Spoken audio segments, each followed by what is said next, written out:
A man who stood between the two greatest legal minds in American history, Alexander Hamilton and Aaron Burr, was actually the most hated man in New York.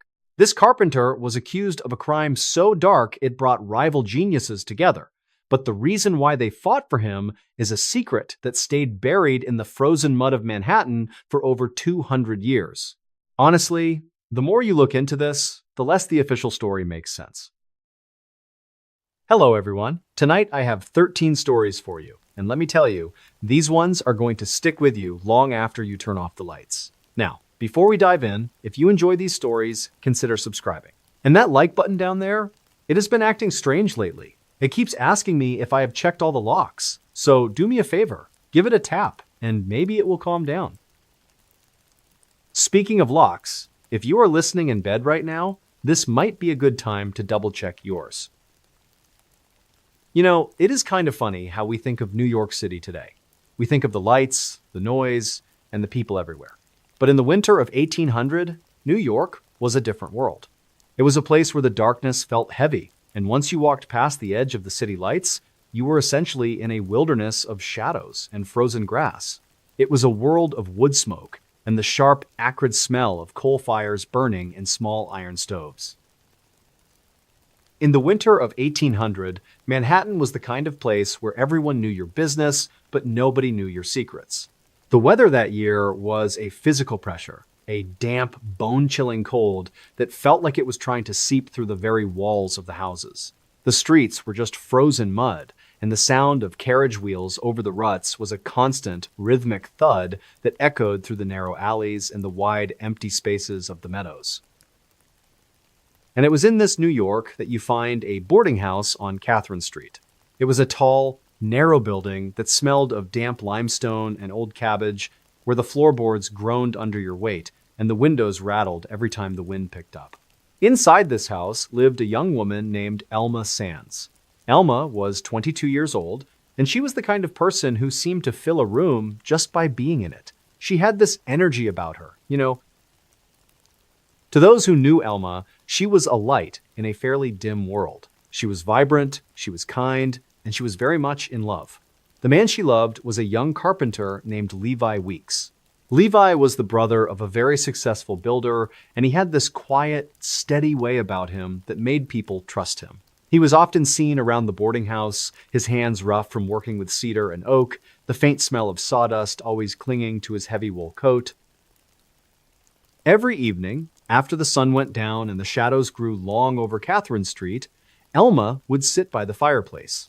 She would listen to the crackle of the logs and watch the sparks fly up the chimney, her fingers busy with a needle and thread. She was often working on a new dress, a beautiful silk piece that she handled with incredible care. The fabric was soft under her palms, a stark contrast to the rough, cold world outside those thin wooden walls.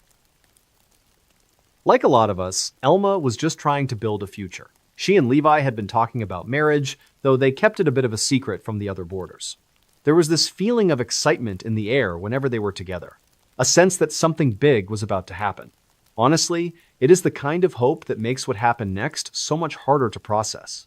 But back then, on those cold December nights, everything felt like it was finally clicking into place. On the evening of December 22nd, 1800, Elma began her usual routine. She started by checking the kettle on the stove, hearing the faint hiss of the water beginning to boil. She reached for a small tin of tea, the dry leaves rustling like old paper as she measured them out. The smell of the tea was faint and earthy, mixing with the scent of the wood smoke that always hung in the air of the common room. It was a very normal, very peaceful start to the night.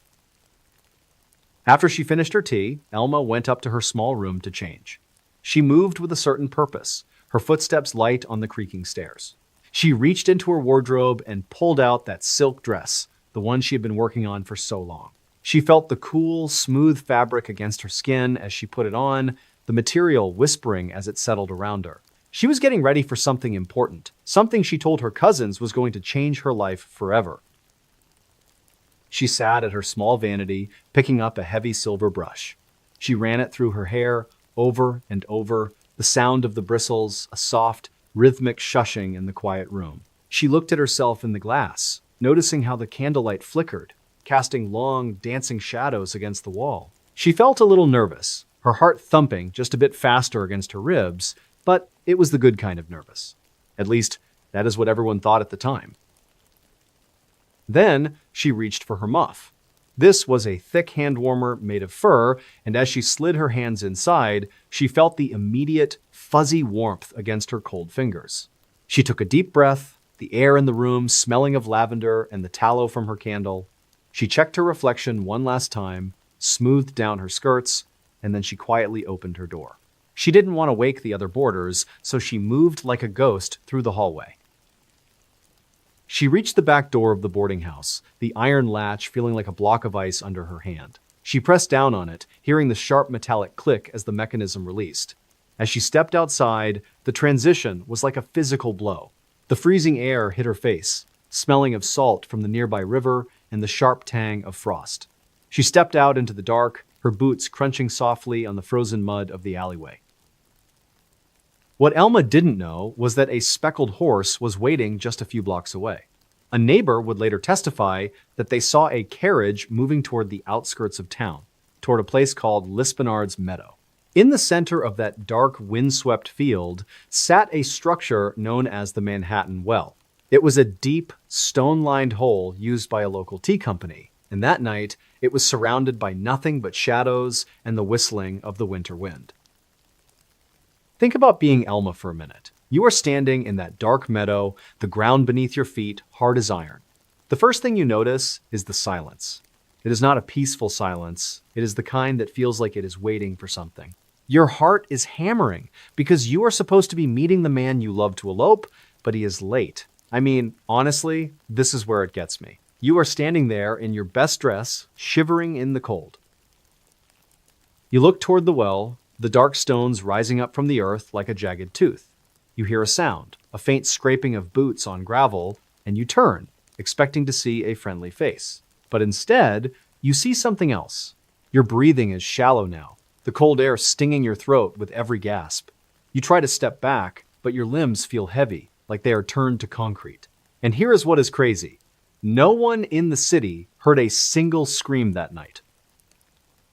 It was 3 days later when the first anomaly was noticed. A group of boys was playing near the Manhattan Well when they saw something snagged on the rough stones near the opening. It was a fur muff. When they brought it to the authorities, the pieces started falling together in the worst way possible. Elma's family recognized the muff immediately. A massive search was launched, and on January 2nd, 1800, they lowered a hook into the black water of the well. When the hook caught on something heavy, the silence in the meadow was absolute. They pulled the rope up inch by inch, the sound of the pulley a harsh, rhythmic screeching. When Elma finally broke the surface, she was still wearing that silk dress, but it was torn and caked with mud. Her neck showed clear signs of strangulation, and her head had been struck with something heavy. A cold dread settled in the stomach of every person standing around that well. The trial of Levi Weeks became the first great legal spectacle in American history. Levi was the prime suspect, and his brother, being a wealthy man, hired Alexander Hamilton and Aaron Burr to defend him. I don't know about you, but the idea of those two working together is absolutely insane when you think about it. They argued that Elma was depressed, that she might have just jumped into the well herself, which is completely impossible given the physical trauma on her body. During the trial, the air in the courtroom felt heavy, wrong somehow. There were dozens of witnesses who saw Levi with Elma that night, and some who saw that speckled horse near the meadow, but Hamilton and Burr were just too good. They used every trick in the book to cast doubt on the witnesses. They even brought a candle to a witness's face to prove he couldn't see in the dark. In that moment, it all made horrible sense to the jury, even if it didn't to the public. It would turn out that the law was not enough to find the truth. The jury took only 5 minutes. 5 minutes to decide that Levi Weeks was not guilty. Let that sink in. A woman is found at the bottom of a well with her neck crushed, and the jury takes 5 minutes to walk away. The public outrage was so intense that a mob gathered outside the court, and Levi had to be smuggled out through a back window just to avoid being lynched right there in the street. Levi Weeks eventually fled New York and moved to Mississippi, where he lived out the rest of his life as a successful architect. He never spoke about Elma again. But back in New York, the mystery of the Manhattan Well stayed alive. For over 100 years, people claimed to see a woman in a tattered silk dress wandering Lispenard's meadow. And here's the thing that really bothers me. The injuries she had could not have been self-inflicted. Someone killed her and got away with it. Which is absolutely insane when you think about where that well is today. You would think a place like that would be destroyed, right? Well, actually, let me back up here. New York City literally grew over the meadow, but the well itself, it is still there. If you go to a specific basement in a clothing store in Soho, you can see the original stone walls of the Manhattan Well. It is sitting there, right under the feet of shoppers who have no idea they are walking over a crime scene. To this day, no one knows for sure if Levi Weeks did it or if someone else was waiting in those shadows. The truth hit the city like a truck back then, and it left a mark that never really faded. The Manhattan Well remains one of the oldest cold cases in the country, a reminder that some secrets are just too deep to ever truly dig up. Honestly, what gets me about this case is how the most famous men in history helped bury the truth along with Elma. But as strange as that well was, it was nothing compared to what a group of bandits was doing in the American South around the same time. While New York was dealing with lawyers and silk dresses, the Natchez Trace was being terrorized by a man who made Levi Weeks look like a saint. And his story involves a betrayal that was so gruesome, it ended with his own head being carried around in a ball of blue clay. But we will get into that right now. In October of 1803, two men walked into the circuit court in the town of Natchez, Mississippi. They were dirty, they were exhausted, and they were carrying this heavy, lumpy ball of Blue River clay that looked like a large, misshapen boulder. As they hauled it into the room, a wet, earthy smell filled the air, mixed with something else, something metallic and sweet that made the people in the front row pull back. They set the ball on the judge's table with a heavy thud, and honestly, the way they were smiling, you would have thought they were handing over a chest of gold. But let me back up here, because to understand why these men were so proud of a ball of mud, you have to understand the terror that had been gripping the Natchez Trace for years. You see, the Trace was a 500-mile trail that cut through the heart of the American wilderness, and in 1803, it was the most dangerous road in the world. It was a place where the trees were so thick they blocked out the sun, and the air always smelled of stagnant swamp water and decaying cypress wood. It was the kingdom of a man named Samuel Mason. Mason wasn't your typical frontier thug. He had actually been a captain in the Revolutionary War, a man who had fought for the birth of a nation. But something inside him had gone dark. He had become a river pirate and a highwayman, leading a gang that specialized in a very specific, very gruesome kind of murder. They would wait in the tall grass, and when a traveler passed by, they would pounce. They didn't just rob them. They would gut their victims, fill their body cavities with heavy stones, and sink them into the black depths of the swamp so they would never be found. The Natchez Trace back then was a place of constant, low-level noise. You could hear the endless hum of insects, the sudden, sharp splash of an alligator slipping off a log, and the wind whistling through the Spanish moss that hung from the trees like gray hair. It was a landscape of shadows and damp heat, where the ground felt like wet sponge under your boots. People were terrified to travel alone, and the government had put a massive bounty on Samuel Mason's head, dead or alive.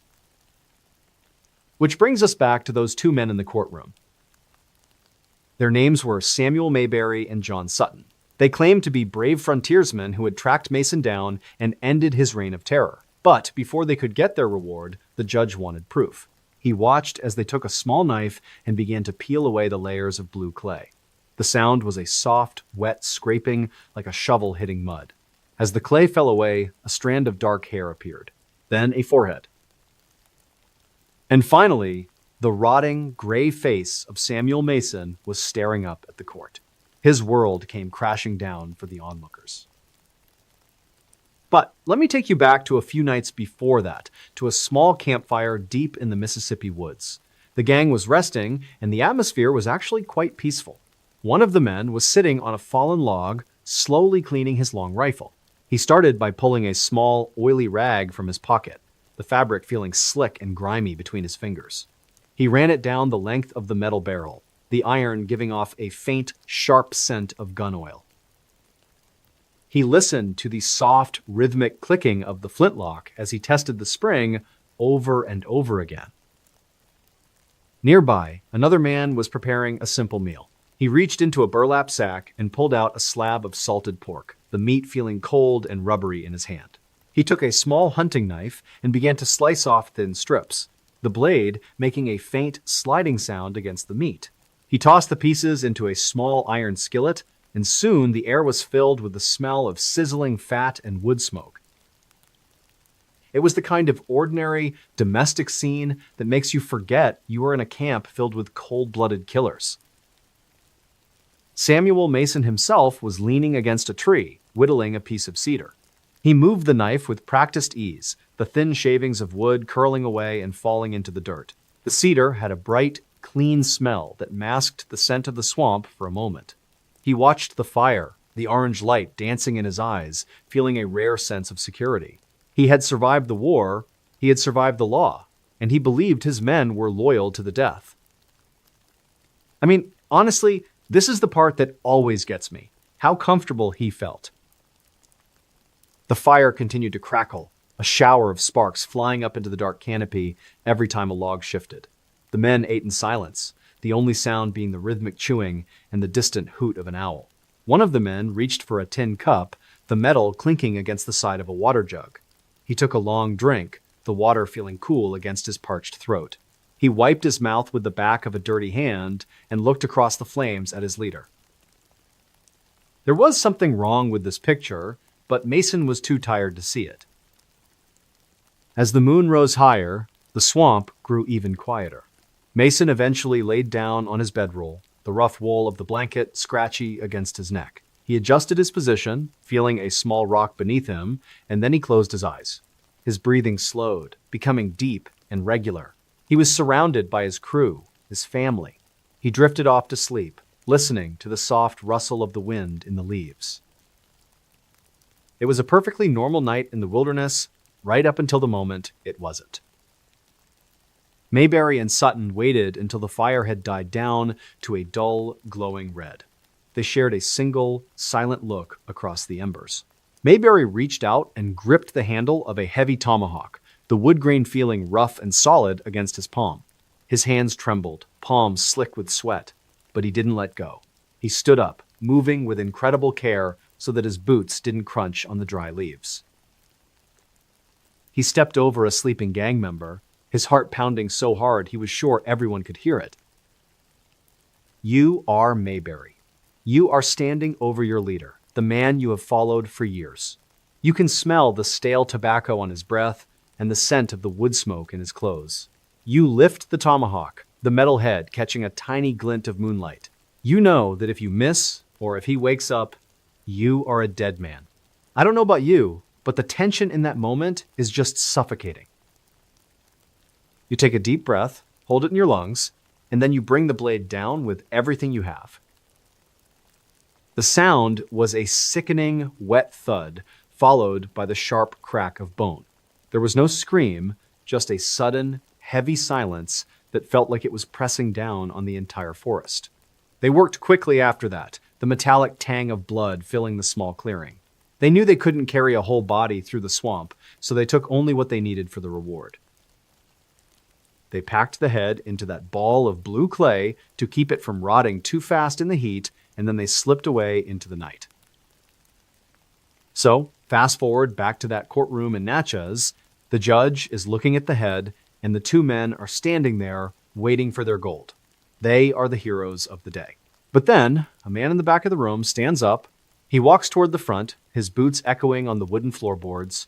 He looks at the head, and then he looks at Mayberry and Sutton. He recognizes them. He doesn't recognize them as heroes. He recognizes them as members of Mason's gang who had robbed his flatboat just a month earlier.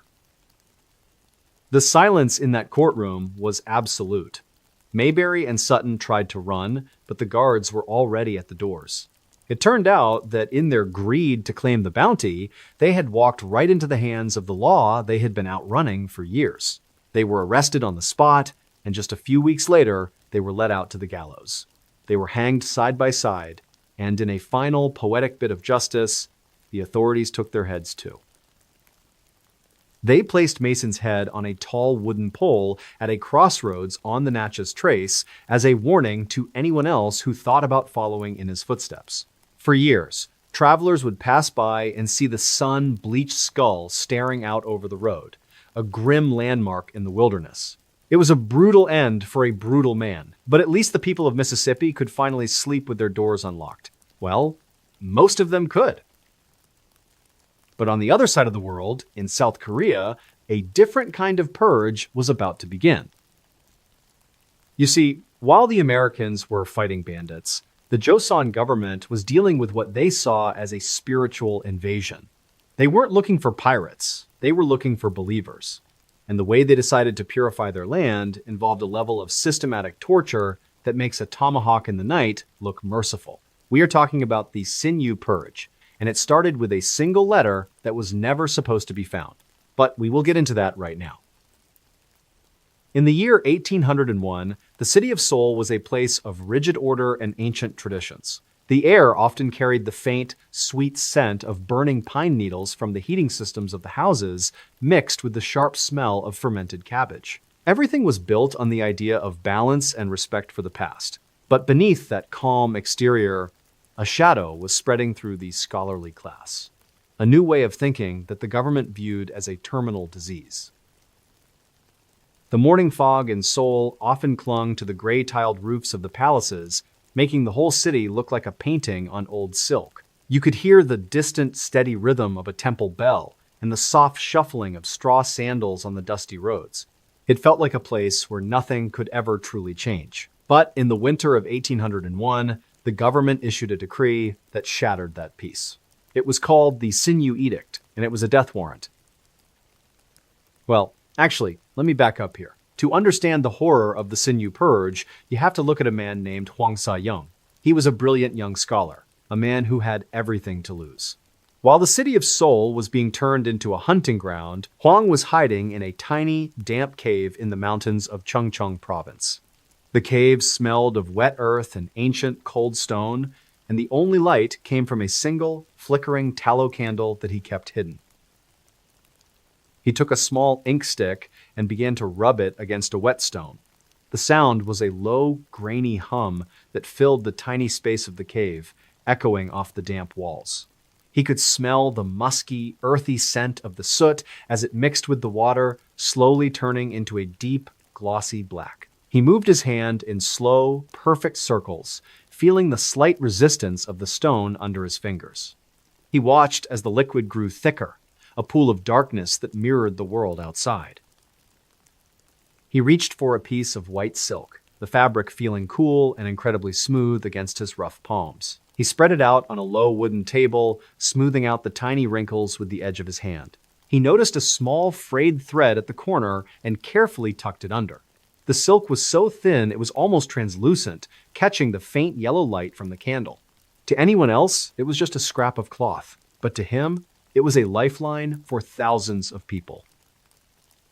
He dipped a fine brush into the ink, testing the tip on the edge of the stone. He felt the weight of the brush in his hand, the bamboo handle worn smooth by years of study. He took a deep breath, the cold, damp air stinging his lungs, and then he placed the first stroke on the silk. He watched as the ink was absorbed into the fibers, a tiny black mark appearing on the white surface. He moved with incredible precision, his breath coming in slow, rhythmic puffs in the cold. After writing for an hour, he stopped to open a small wooden container. Inside was a handful of cold cooked rice. He could smell the faint, starchy scent of the grain, which had begun to turn slightly sour in the dampness. He used a pair of simple wooden chopsticks to eat, the sound of the wood clicking against the container the only noise in the cave. He chewed slowly, feeling the dry texture of the rice in his mouth, his mind focused on the message he was sending to the world. He paused for a moment, listening to the wind whistling through a narrow gap in the cave entrance. He could hear the distant rustle of dead leaves blowing across the mountainside, a sound like 1,000 tiny voices whispering in the dark. The silence in the cave felt heavy, wrong somehow, as if the mountain itself was holding its breath. He felt a sudden chill on the back of his neck, the temperature in the cave dropping as the sun began to set behind the jagged peaks.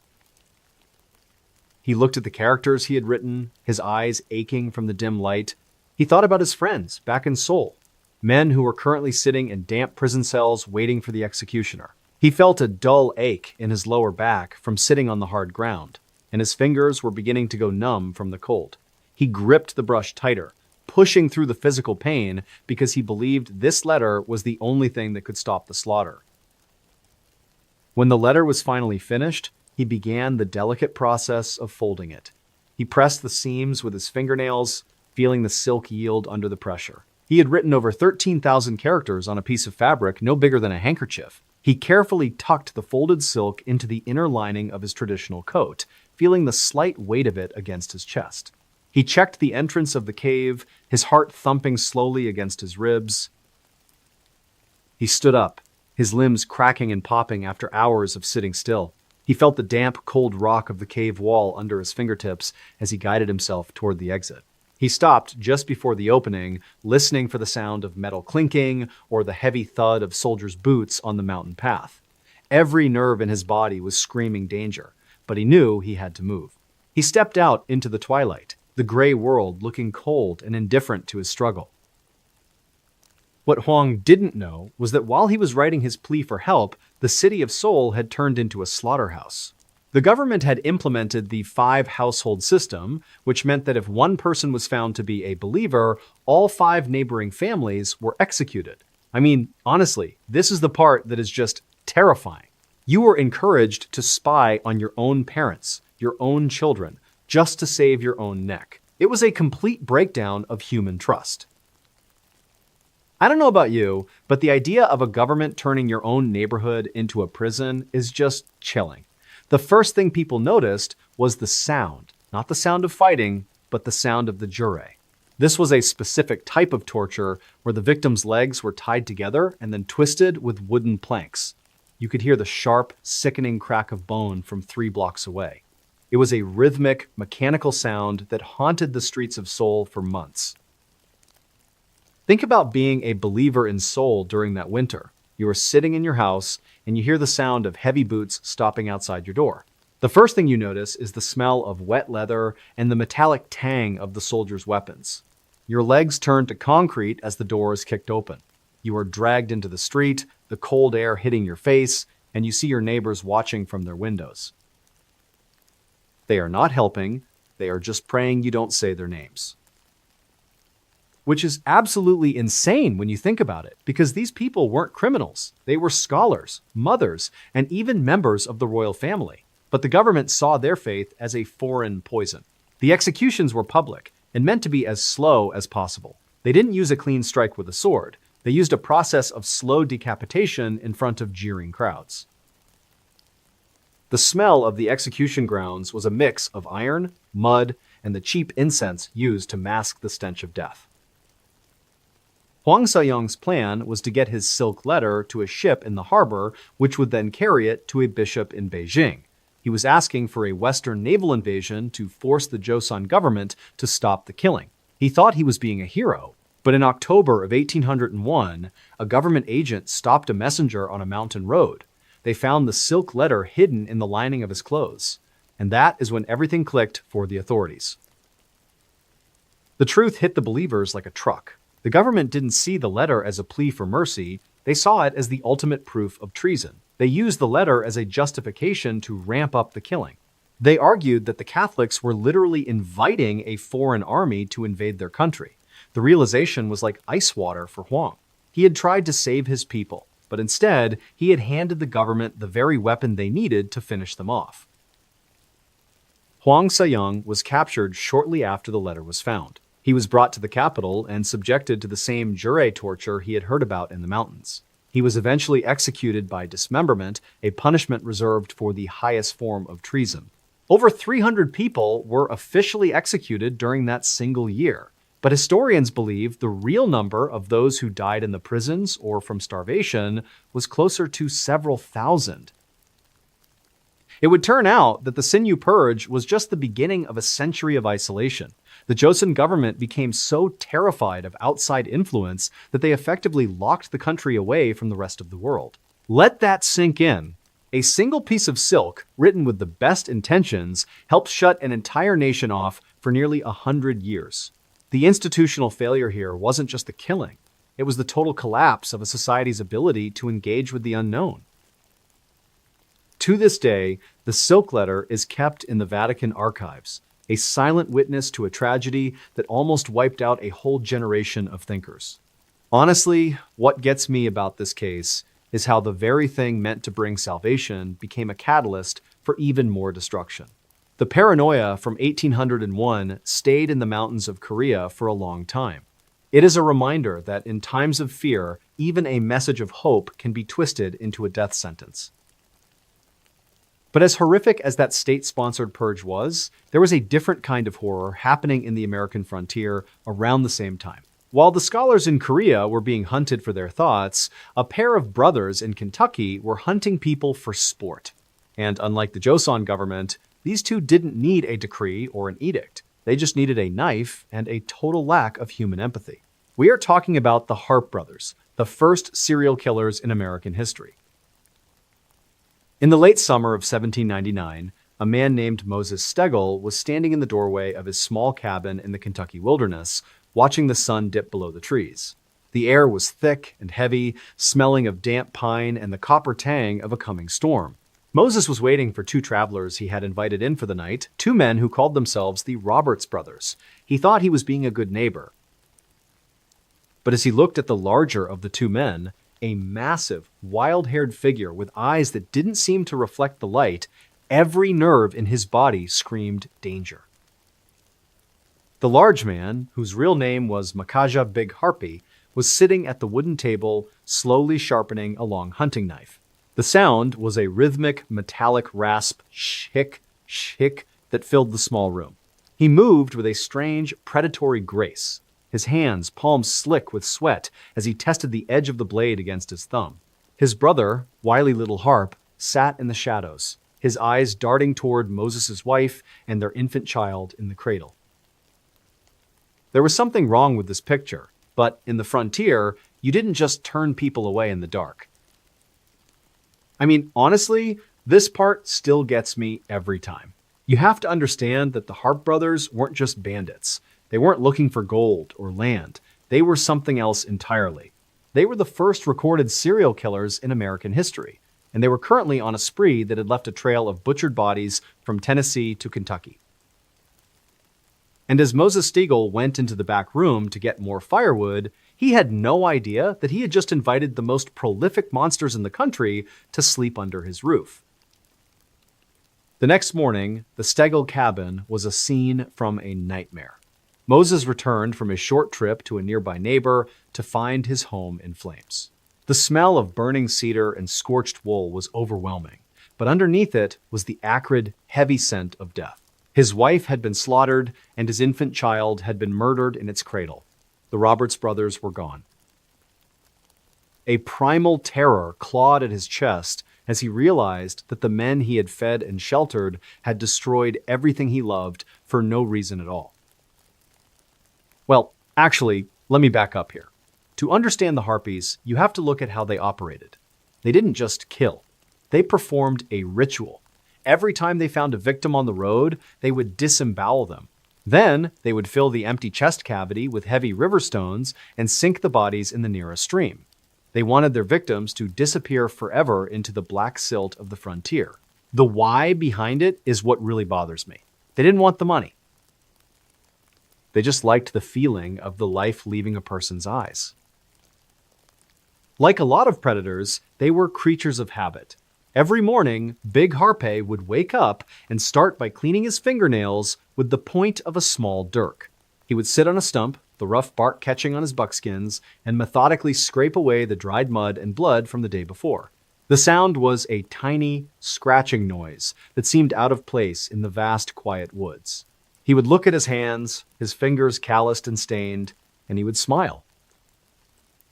It was a perfectly normal morning routine for a man who had already murdered 40 people. After his grooming, he would reach for a piece of dried venison.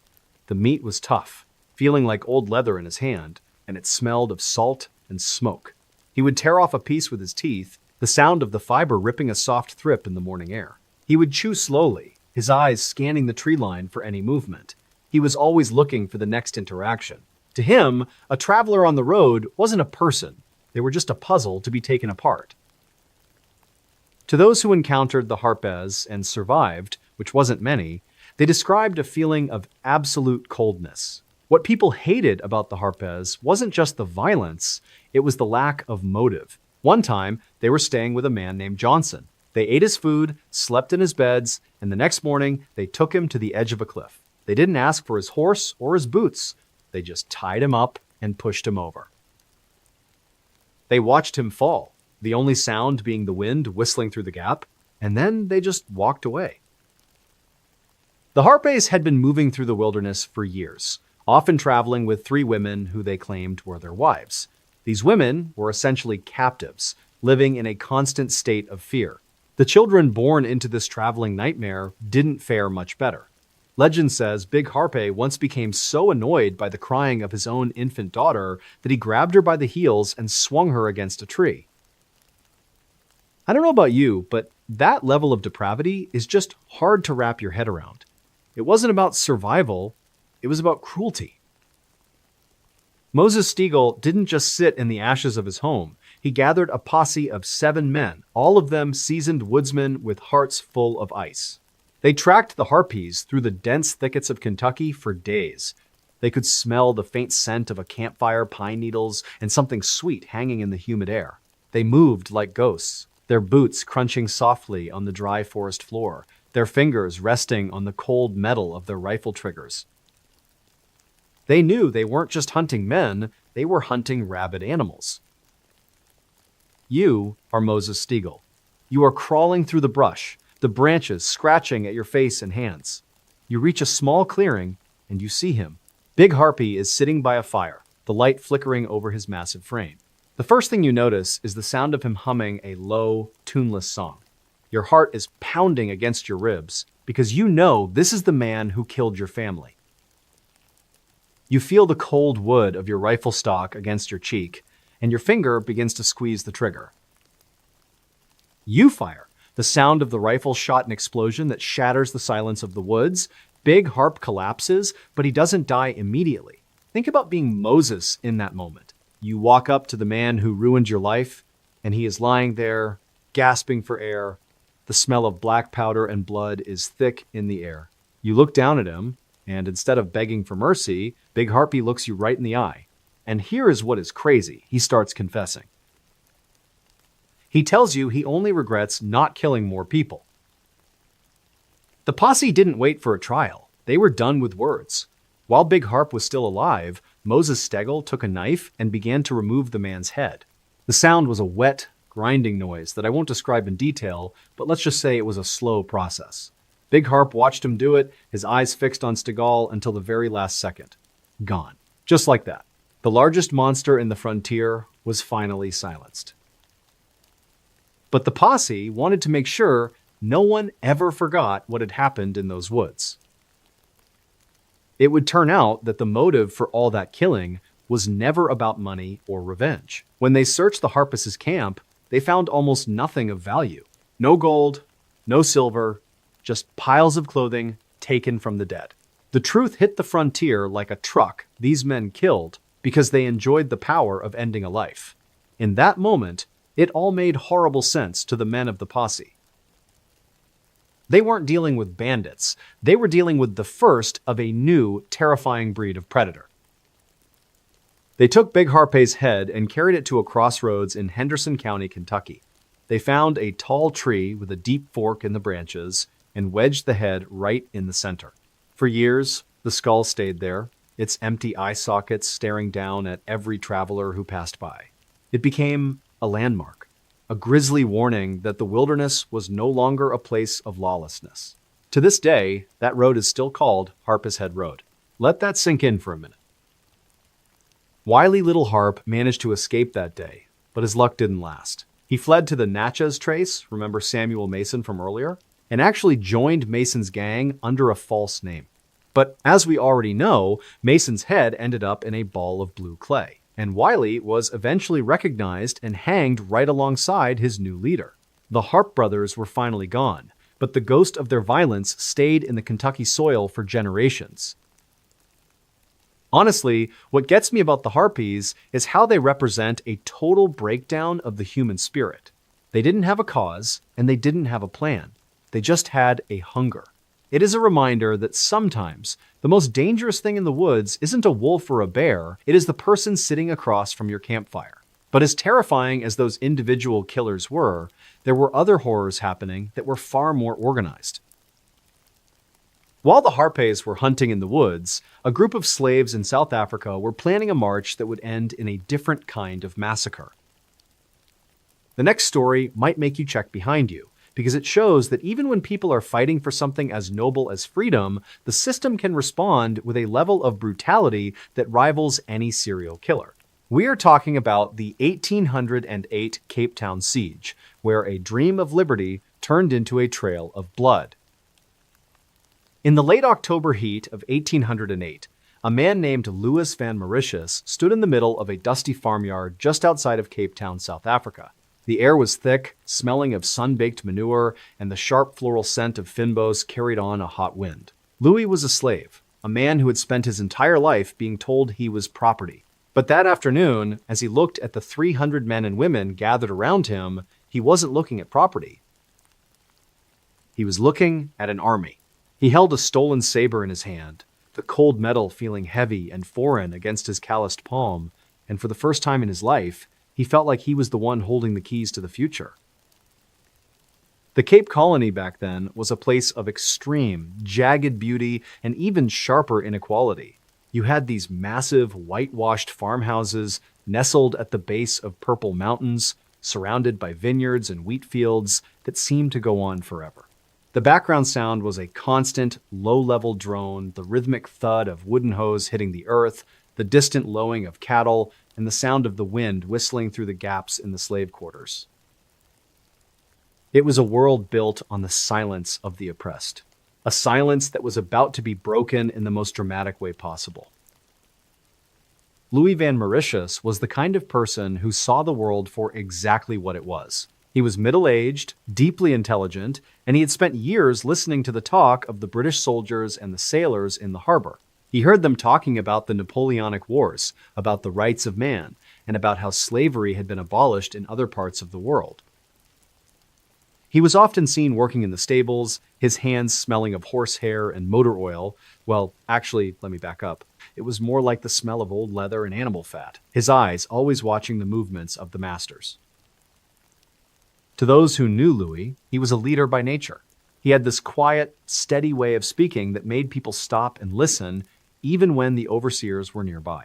Every evening, after the sun dipped below the horizon and the shadows of the mountains stretched long over the cape, Louis would gather a few trusted friends behind the granary.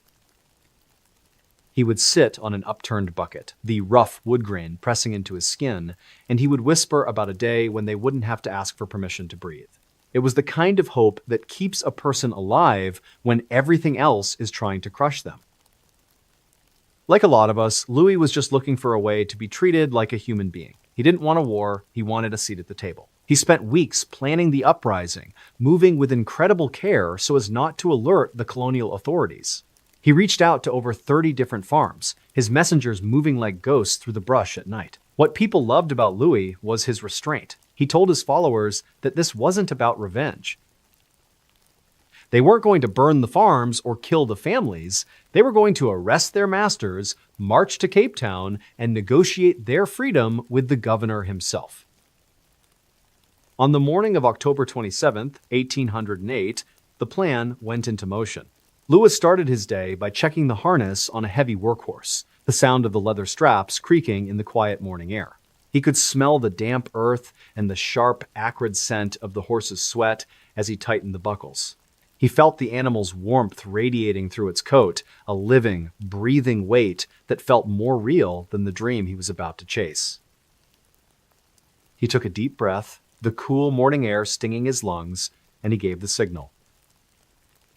He reached for a heavy iron bell used to call the workers to the fields. He swung it with everything he had, the metallic clang shattering the peace of the farm like a gunshot. He watched as his fellow slaves dropped their tools and began to move toward the main house. They moved with a sudden, coordinated purpose, their footsteps a rhythmic thud on the dry soil. Louis felt a surge of adrenaline, his heart thumping against his ribs as he led the way. He wasn't a servant anymore. In that moment, he was a general.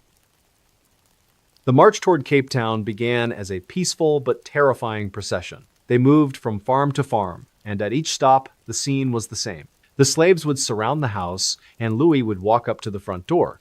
He would use the hilt of his saber to knock thud, thud, thud, the sound echoing through the hallways where he had once been forbidden to stand. He would tell the masters they were under arrest in the name of liberty. The smell of fear in those houses was physical, a sharp, cold scent that mixed with the expensive perfume and the roasted coffee of the elite. By the time they reached the outskirts of Cape Town, there were over 300 people in the column. They were carrying sticks, farm tools, and a few old muskets they had taken from the farms.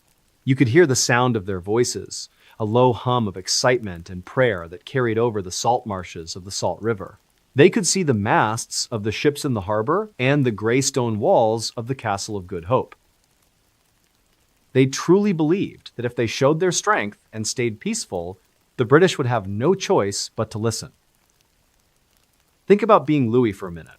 You are standing at the head of this massive line of people.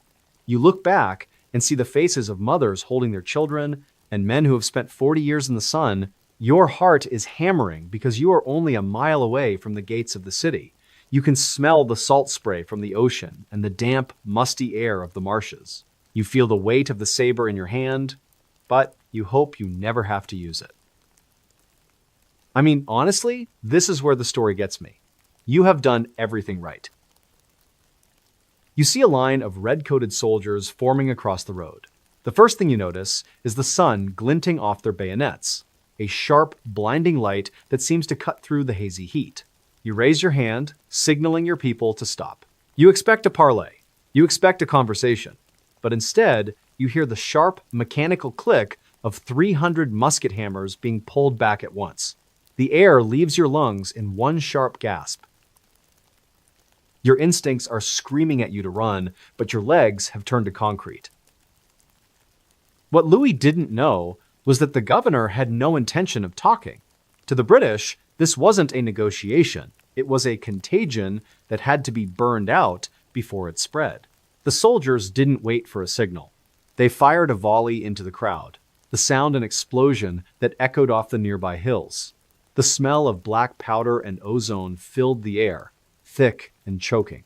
People began to scream, the sound of the panic, a sharp contrast to the disciplined silence of the military.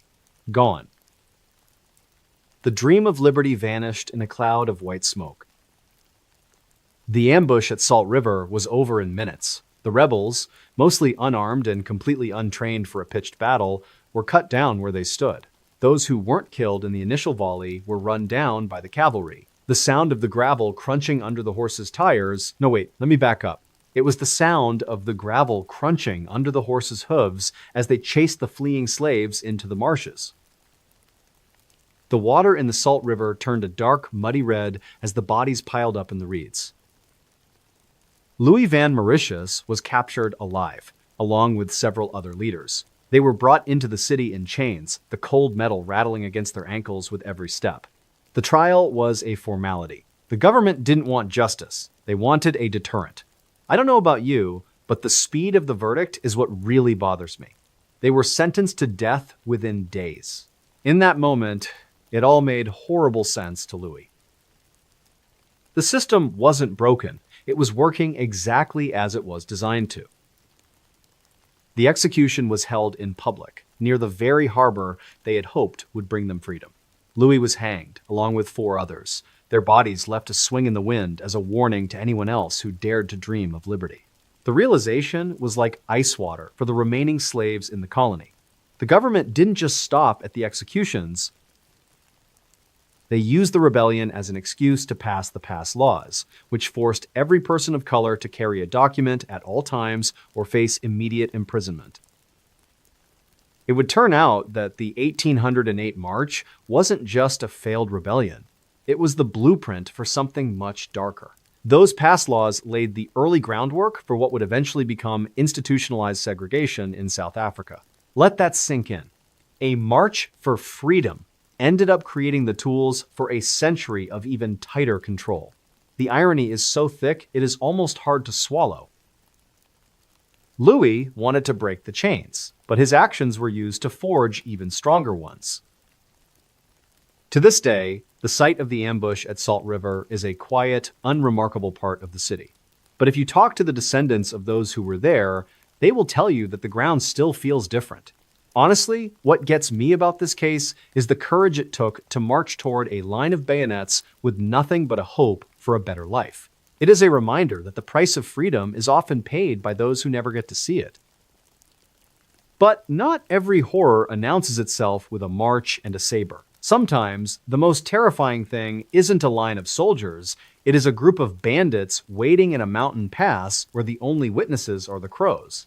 About 5,000 miles north of Cape Town, in the Swiss Alps, a different kind of tax was being collected. And this one didn't involve laws or decrees, it just involved a toll of blood that no traveler was ever supposed to pay. We are talking about the brigands of the street. Gotthard Pass. In the late autumn of 1805, a merchant named Dieter was leading his pack mules up the steep, winding trails of the Street Gotthard Pass in Switzerland. The air was thin and freezing, smelling of wet slate and the sharp, clean scent of high-altitude snow. Dieter was a veteran of these mountains, and he knew that the real danger wasn't the thinning oxygen or the narrow ledges, it was the silence.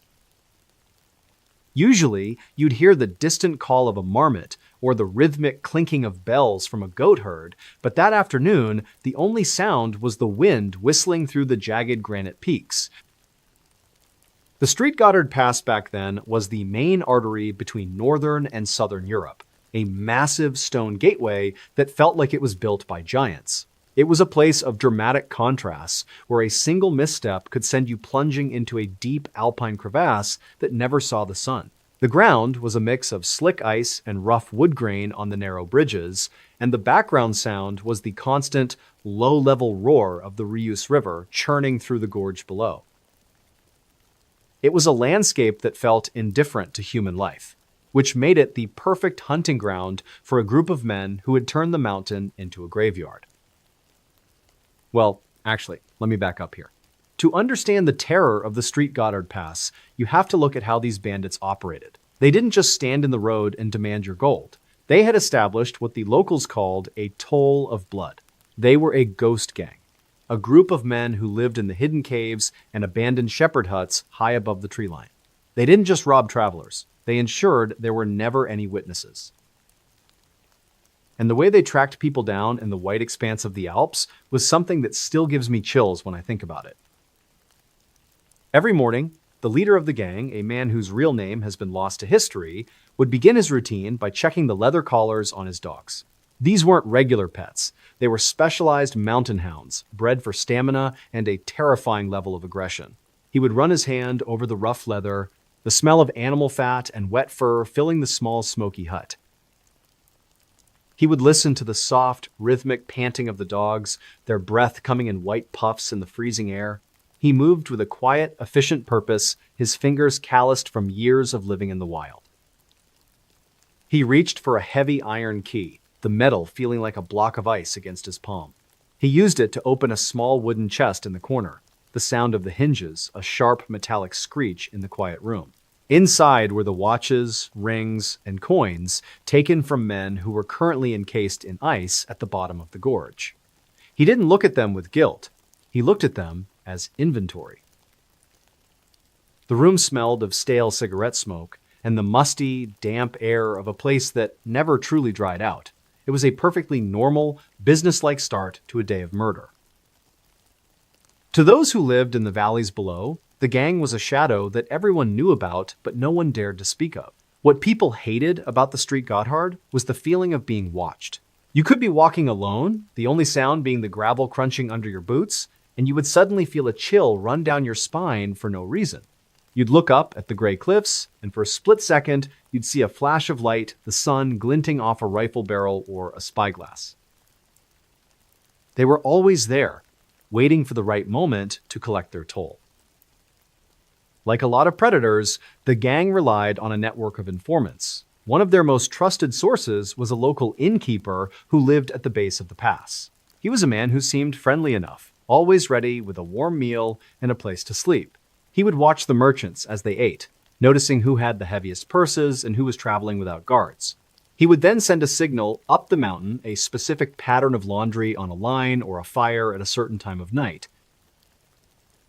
It was a betrayal built on the very hospitality the mountains were famous for. The gang's signature was their use of the dogs. If a traveler tried to bypass the main road and take the dangerous goat paths to avoid the bandits, the dogs would be released. You could be miles away, struggling through waist-deep snow, and you would hear it, a low, rhythmic baying that echoed off the stone walls of the pass. It was a sound that meant your time had run out. The dogs didn't just find you, they pinned you down until the men arrived with their knives. I mean, honestly, this is the part that really bothers me. There was literally nowhere to hide. In the summer of 1805, the gang made a mistake that would end their reign. They spotted a young man traveling alone, carrying a small leather satchel that looked valuable. They tracked him for 3 miles, moving like ghosts through the boulders. When they finally cornered him near a bridge, they didn't hesitate. They killed him and threw his body into a crevasse, just like they had done dozens of times before. But as they were rifling through his satchel, they found a letter. And that is when everything clicked in the worst possible way for the gang. The young man they had just murdered wasn't a wealthy merchant. He was the son of the very innkeeper who had been helping them for years. He had been coming home to surprise his father with the money he had earned working in the city. The realization was like ice water for the gang leader. He knew that the one man who kept their secrets was about to become their greatest enemy. And he was right. When the innkeeper found out his son had never arrived, he didn't go to the bandits. He went to the military. Think about being a soldier in the high-altitude raid that followed. You are climbing the street Gotthard in the middle of the night, your breath catching in the thin air. You are standing on a ledge so narrow, you can feel the wind trying to push you off. The first thing you notice is the sound of the dogs not baying this time, but whining in the dark. Your heart is pounding against your ribs because you know the bandits are somewhere in the caves above you. You reach for your rifle, the cold metal under your fingertips, the only thing that feels solid. You move into the gang's main hideout, the smell of rotting wood and old blood hitting you like a physical blow. You see the stolen goods piled in the corners, a mountain of evidence that stretches back years. I don't know about you, but the scale of the crime is what really gets me. They found over 50 sets of clothing in that one hut. The bandits didn't go down without a fight, but they were trapped. The military raid ended with the capture of 12 men, including the leader who had thought he was the king of the mountain. The trial was held in the valley, and for the first time in years, the people of the street Gotthard spoke out. The innkeeper, broken by the death of his own son, provided the testimony that sealed their fate. It would turn out that the gang had been operating for nearly a decade, and the total number of victims was likely over 100. Let that sink in. 100 people disappeared into the ice, and no one said a word until it became personal for the man at the bottom of the hill. The 12 bandits were executed by a firing squad in the shadow of the very mountains they had terrorized. The hidden connection between the innkeeper and the gang was the only reason they were ever caught. It was a classic case of a system of evil collapsing from the inside. But even after the gang was gone, the street Gotthard Pass kept its reputation. To this day, hikers still find old coins or bits of rusted metal in the melting glaciers, grim reminders of the toll of blood that was collected 2 centuries ago. Honestly, what gets me about this case is how the mountains provided a perfect cover for a level of organized cruelty that is hard to imagine. It shows that sometimes the most beautiful places on Earth can hide the darkest secrets. But as terrifying as those mountain bandits were, there was a different kind of massacre brewing in the palaces of the East. While the Swiss were cleaning up their mountain passes, the royal family of Nepal was about to enter a night of violence that would change their country forever. But not every horror happens in a lonely cave. The next story takes us to the heart of Katmandu, to a palace filled with gold and guards, where a single argument turned into a night of the long knives that left nearly 80 people dead in a single hour. And at the center of it all was a betrayal that makes the street Gotthard bandits look like amateurs. In the late evening of April 25th, 1806, the air inside the royal palace in Katmandu was thick, smelling of heavy incense and the sharp, metallic scent of polished brass. King Rana Bahadur Shah sat at the head of a massive wooden table surrounded by his most powerful noblemen. Outside, the night was unusually still, the only sound being the distant, rhythmic thud of a temple drum and the soft whistling of the wind through the ornate carvings of the palace windows. The king was in a foul mood, his voice rising in a sharp, jagged tone as he argued with his half-brother, Sher Bahadur Shah, over a plan to consolidate power. The palace back then was a maze of dark corridors and hidden courtyards, a place where the shadows seemed to stretch longer than anywhere else in the city. The background sound was the constant, low-level creaking of the ancient timber frames and the soft shuffling of the guards' boots on the stone floors. It was a world built on absolute loyalty and deep-seated paranoia where a single wrong word could end a dynasty. Everyone in that room was on edge, their hands resting near the hilts of their kukri knives, the curved blades glinting in the dim light of the tallow candles. To those who served him, King Rana Bahadur was a man of unpredictable energy. He had spent years in exile and had only recently returned to claim his throne. He was often seen walking the palace grounds, his hands smelling of expensive sandalwood oil and the cold metal of his royal seal. He had this way of looking at you, a piercing stare that made you feel like he was already deciding your fate. Honestly, the more you learn about him, the more you realize that the palace wasn't a home, it was a pressure cooker waiting for a single spark to blow the lid off. Well, actually, let me back up here. To understand the Night of the Long Knives, you have to see the night through the eyes of a courtier named Bam Shah. He was standing just a few feet from the king, and he later testified that the tension in the room was a physical weight, making every breath feel like swallowing cotton. He noticed that Sher Bahadur Shah wasn't just arguing. His hands were trembling, his palms slick with sweat as he gripped the edge of the table. There was something wrong with this picture, a sense that the conversation wasn't just a political debate, it was a trap. The argument reached a breaking point just after midnight. Sher Bahadur suddenly stood up, the legs of his chair making a harsh, screeching sound against the stone floor. He reached into the folds of his traditional robes and pulled out a sword. Before anyone could move, the air left the king's lungs in one sharp gasp as his brother plunged the blade into his chest. In that moment, it all made horrible sense to Bam Shah. This wasn't a spontaneous fight, it was a coup. But what happened next was so rapid and so violent that it still gives historians chills. Bam Shah didn't hesitate. He pulled his own blade, the metal making a sharp, sliding sound as it left the scabbard. Every nerve in his body was screaming danger, but his training took over. He swung with a primal terror, and in a single, sickening movement, he decapitated the king's assassin right there in the council chamber. The metallic tang of blood filled the room, mixing with the scent of the burned-out candles, but the death of the assassin wasn't the end. It was the signal for a pre-planned purge that would turn the palace into a tomb. Think about being a nobleman in that courtyard for a minute. You hear the shouting from the council chamber, and then you hear the sound of heavy iron gates slamming shut. You are standing in the dark, the ground beneath your feet feeling cold and uneven. The first thing you notice is the sound of dozens of kukri knives being drawn at once, a rhythmic, metallic chorus that echoes off the stone walls. Your heart is pounding against your ribs because you realize you are trapped in a space no bigger than a tennis court with 70 other men who are about to be slaughtered. I don't know about you, But the idea of a pre-planned purge is absolutely insane when you think about the logistics. The king's loyalists didn't just kill their rivals, they did it with a mechanical, cold efficiency.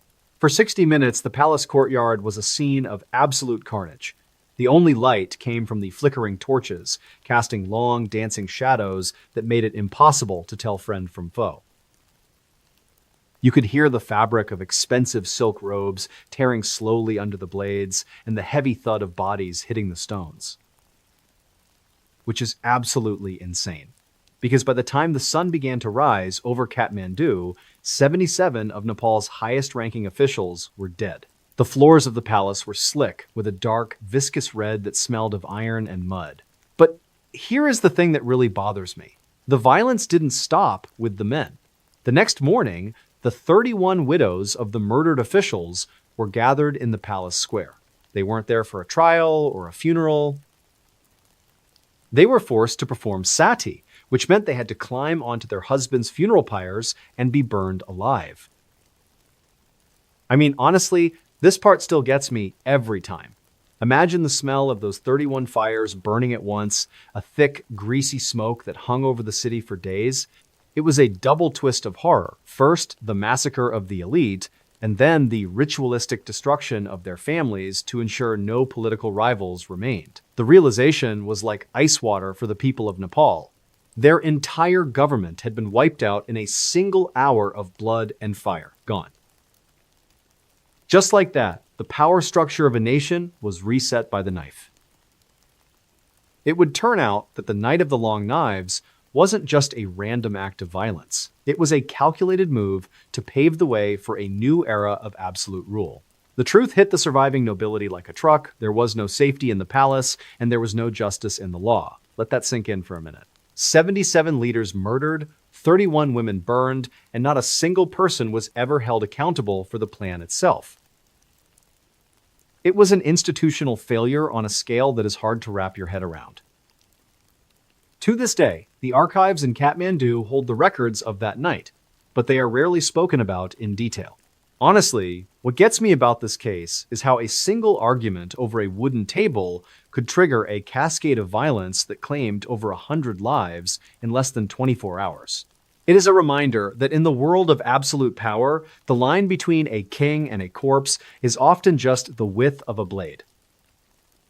But as gruesome as that palace purge was, there was a different kind of slaughter happening in the streets of Dublin. About 4,000 miles to the west, the Chief Justice of Ireland was about to find out that the law he spent his life protecting couldn't save him from a mob with long pikes. At least the Nepalese nobleman died in a palace. Lord Kilwarden was dragged from his carriage in the middle of a city street while his daughter watched from the window. And his story involves a final request that was so ironic it became legendary. We are talking about the Pike Massacre of 1803. In the summer of 1803, the city of Dublin was a powder keg. The air was thick, smelling of coal smoke and the heavy, damp scent of the Liffey River at low tide. For weeks, there had been whispers of a new rebellion, a plan to seize the city and throw off British rule once and for all. But on the evening of July 23rd, the Chief Justice of Ireland, a man named Lord Kilwarden, believed the worst of the tension had already passed. He was an older man, respected for his fairness, and he was currently sitting in his carriage, heading back into the heart of the city after a long day at his country estate. Dublin back then was a city of beautiful, tall Georgian houses and narrow, twisting alleyways that felt like they were closing in on you. The background sound was a constant, rhythmic clatter, the heavy iron rims of carriage wheels hitting the cobblestones, the distant calling of street vendors, and the soft whistling of the wind through the chimney stacks. It was a world of high society and deep poverty, separated by only a few blocks of stone and brick. Lord Kilwarden sat back against the velvet cushions of his carriage, the scent of expensive pipe tobacco clinging to his wool coat, feeling a rare sense of security. Well, actually, let me back up here. To understand the tragedy of the Pike Massacre, you have to look at the weapon that defined it. The rebels were armed with pikes, long wooden poles tipped with a sharp triangular blade of cold metal. They were cheap, they were easy to make, and in a crowded street, They were absolutely devastating. Every morning leading up to that night, in hidden basements across Dublin, men were sharpening these blades. The sound was a low, grainy rasp scritch, scritch, scritch that filled the dark rooms. The air smelled of oil and metal filings, a sharp industrial scent that signaled the coming storm. Lord Kilwarden was the kind of man who believed in the absolute power of the law. He was 64 years old, with a face that looked like it had been carved out of tired oak. He was often seen in the courtroom, his hands smelling of old parchment and ink, his voice a steady, calm presence even in the middle of a heated trial. He had this habit of adjusting his glasses before speaking, a small, rhythmic motion that commanded respect. To those who knew him, he was the personification of justice. He truly believed that because he had always been fair to the people would never harm him. Like a lot of us, Kilwarden just wanted to get home to his family. He wasn't traveling with a military escort, he just had his nephew and his daughter Elizabeth with him in the carriage. He spent the ride talking quietly with his nephew, the sound of their voices a low hum that was lost in the noise of the city. He reached for a small silver flask of water, the metal feeling smooth and cold against his palm. He took a small sip, the water feeling refreshing against his dry throat. He watched the city lights through the window, noticing how the shadows of the tall buildings seemed to stretch longer as they reached Thomas Street. The carriage moved slowly through the crowds, the horses' hooves making a sharp, rhythmic clop clop clop on the stones. Kilwarden noticed that the atmosphere in the street was off. Usually, on a Saturday night, there was music and laughter. But tonight, the silence felt heavy, wrong somehow. The only sound was the wind whistling through a gap in the carriage door. He looked out the window and saw groups of men standing in the shadows, their hands hidden behind their backs. Every nerve in his body screamed danger, but he told himself he was just being paranoid. As the carriage reached the center of Thomas Street, the crowd suddenly surged forward. The first thing Kilwarden noticed was the sound not a cheer, but a low, guttural roar that vibrated through the floorboards of the carriage. His heart began to pound against his ribs as a man stepped in front of the horses, grabbing the reins. The carriage came to a jarring halt, the sudden stop throwing Elizabeth forward onto the floor. The smell of cheap whiskey and unwashed wool filled the interior as the doors were ripped open. I mean, honestly, this part still gets me.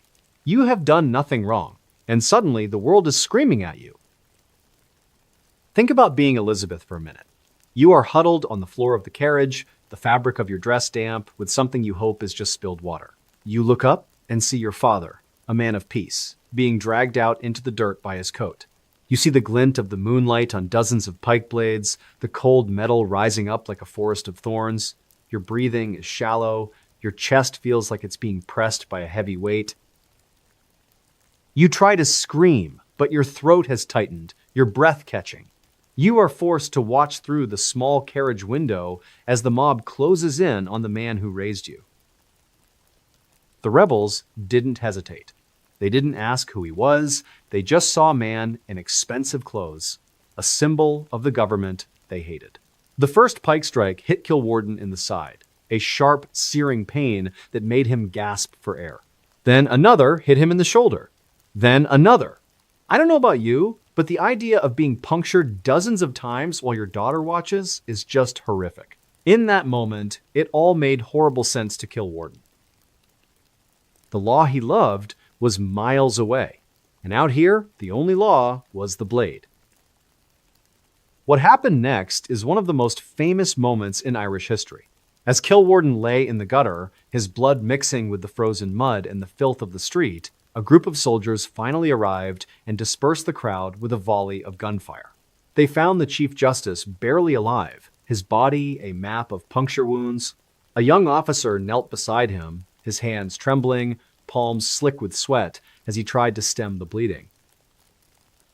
The officer leaned in and whispered, "Don't worry, my lord. We will make sure every one of these murderers is hanging from a rope by morning." Kilwarden opened his eyes one last time. He could smell the metallic tang of his own blood and the sharp scent of black powder in the air. He reached out and grabbed the officer's sleeve, his grip surprisingly strong for a dying man. He gasped out his final words. "Let no man perish in consequence of my death, who has not been found guilty by the fair laws of his country." Let that sink in. Even as he was bleeding out from dozens of wounds inflicted by a faceless mob, his only concern was that his murderers get a fair trial. It would turn out that his request was granted, but not in the way he might have hoped. The rebellion of 1803 was crushed within hours, and the leaders, including Robert Emmet, were captured. The truth hit the city like a truck. Kilwarden had been killed by mistake. The rebels hadn't targeted him, they just got caught up in the bloodlust of the moment. The realization was like ice water for the rebel leaders, who knew that the death of a fair judge would turn the entire public against their cause. Lord Kilwarden's daughter, Elizabeth, survived the night, but she was never the same. She spent the rest of her life in a state of quiet mourning, the sound of a carriage wheel on cobblestones reportedly enough to send her into a panic. The delayed justice in this case wasn't just about the execution of the rebels, it was about the slow realization that the man they killed was the only person in the government who might have actually listened to them. Honestly, what gets me about this case is the incredible discipline of Kilwarden's mind. To be faced with the ultimate injustice and still demand that the law be followed is something you just don't see anymore. It's a reminder that sometimes the strongest thing a person can hold on to isn't a weapon, it's a principle. But as tragic as that street massacre was, there was a different kind of experiment happening in France at the same time. While the Irish were fighting with pikes, a group of scientists in Aveyron were dealing with a wild boy who had been found living in the woods. They didn't use blades, they used education. But as you will see, the scientific treatment of this child was a horror of its own, a different kind of imprisonment that left a mark just as deep as any pike wound. We are talking about the Wild Boy of Aveyron and the human experiment that went terribly wrong. In the opening weeks of the year 1800, a group of hunters was moving through the dense, snow-dusted woods of Aveyron in southern France. The air was biting, smelling of damp earth and the sharp, clean scent of frozen pine needles. As they pushed through a thicket of brambles, they saw something that made them freeze in their tracks. It wasn't a wolf or a deer. It was a boy, maybe 12 years old, running completely naked through the undergrowth on all fours. He didn't speak, he only made low, guttural grunting sounds that vibrated in the quiet winter air. The forest of Aveyron back then was a vast prehistoric landscape of limestone caves and ancient oaks that seemed to block out the sky. The background sound was a constant, low-level rustle, the wind whistling through the dead leaves, and the distant, rhythmic thumping of a woodpecker. It was a place where a child could theoretically disappear for years, becoming something other than human. When the hunters finally cornered the boy, they noticed his skin was as tough as leather, covered in scars from years of navigating the thorns and the cold. Well, actually, let me back up here. To understand the tragedy of the Wild Boy, you have to understand the era he was born into. This was the Age of Enlightenment. Scientists in Paris believed that humans were blank slates, and they were obsessed with the idea of what a person would become without society. When the boy, who they named Victor, was brought to the city, he wasn't treated as a traumatized child who had somehow survived the impossible. He was treated as a once-in-a-lifetime laboratory specimen. Victor's new world was a small, sterile room in a Parisian institute that smelled of floor wax and lye. Every morning, a young physician named Jean-Marc Gaspard Itard would begin his routine by checking the temperature of the boy's bath. Itard believed that civilizing Victor required a total reset of his senses. He would start by plunging the boy into water that was either freezing cold or scalding hot, the steam rising in the cold air of the stone room. He would listen to the boy's sharp, rhythmic gasps for air, his hands feeling the rough, calloused skin of Victor's back as he scrubbed him. Itard would then move on to sensory training. He took a heavy silver bell and rang it directly next to Victor's ear, the metallic clang a sharp, piercing sound that made the boy flinch and whimper. The air in the room would be thick with the smell of sharp vinegar or strong ammonia, which the doctor would hold under the boy's nose to see if he would react to civilized odors. He moved with a cold, clinical purpose, his fingers smelling of the lavender water he used to wash his own hands. It was a perfectly normal morning of education for the doctor, but for Victor, it was a daily assault. To the elite of Paris, Victor was a celebrity.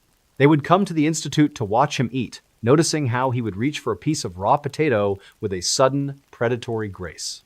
He would sniff the food first, the scent of the wet earth still clinging to the skin, and then he would tear into it with his teeth. The sound was a soft, wet crunch that made the ladies pull back in horror. They didn't see a boy. They saw a bridge between man and beast. What people loved about the story was the idea of taming the wild, but the reality was a slow, psychological crushing of a human spirit. Like a lot of us, Victor just wanted to feel safe. But in the Institute, safety was always conditional. Gotthard would use moral education, which was really just a fancy term for psychological torture. He would take a toy or a piece of fruit that Victor had grown fond of and hide it, or he would lock Victor in a dark closet for hours to stimulate his need for companionship. You could hear the boy's fingernails scratching against the wood, a low, grainy sound that, honestly, this part still gets me every time.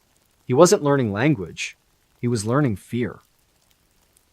Think about being Victor for a minute. You are standing in a room with a man who is screaming words at you that make no sense. The first thing you notice is the sound of your own heart hammering against your ribs. Your breathing is shallow, the air in the room feeling heavy and wrong compared to the open woods. You look at the window, seeing the light flickering over the gray rooftops of Paris, and your legs turn to concrete. You want to run? You want to feel the damp earth under your feet? But you are trapped in a world of silk and stone. I don't know about you, but the most heartbreaking detail is Victor's reaction to the snow. Whenever it started to fall outside his window, he would become transformed. He would press his face against the cold glass, the temperature dropping suddenly against his skin. He would make a low, melodic sound, a rhythmic humming that was the only music he ever produced. He would reach out his hand as if he could feel the flakes, his eyes wide and full of a longing that he had no words to describe.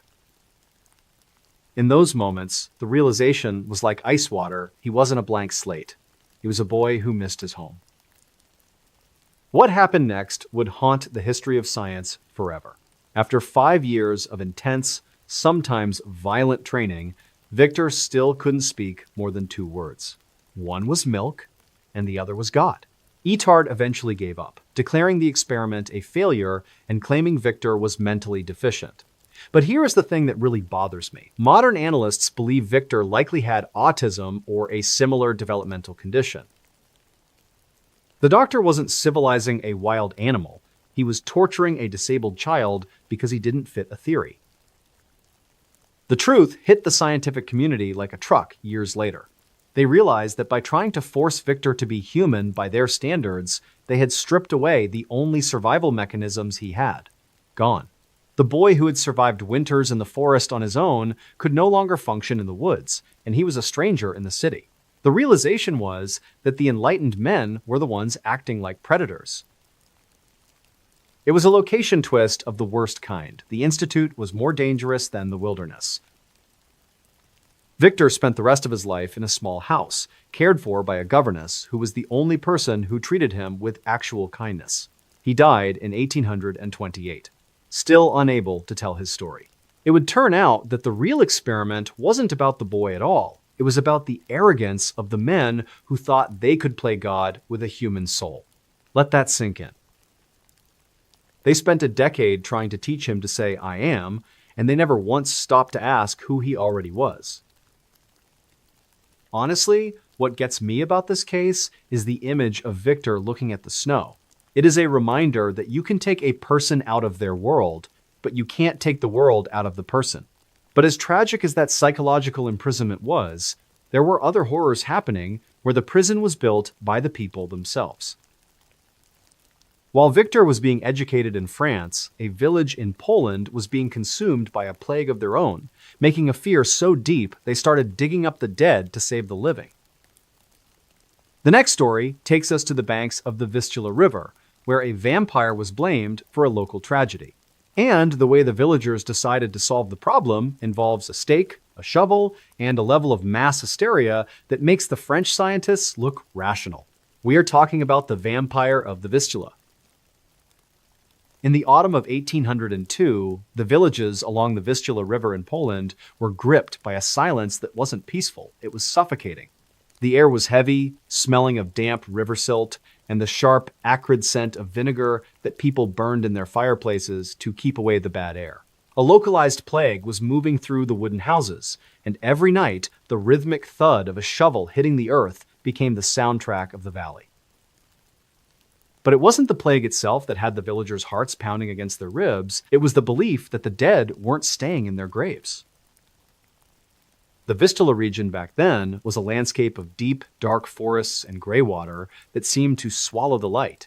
The background sound was a constant, low-level groan, the wind whistling through the old timber frames of the barns, and the distant, rhythmic splashing of the river against the mud banks. It was a place where folklore was as real as the dirt under your fingernails. And in 1802, that folklore turned deadly.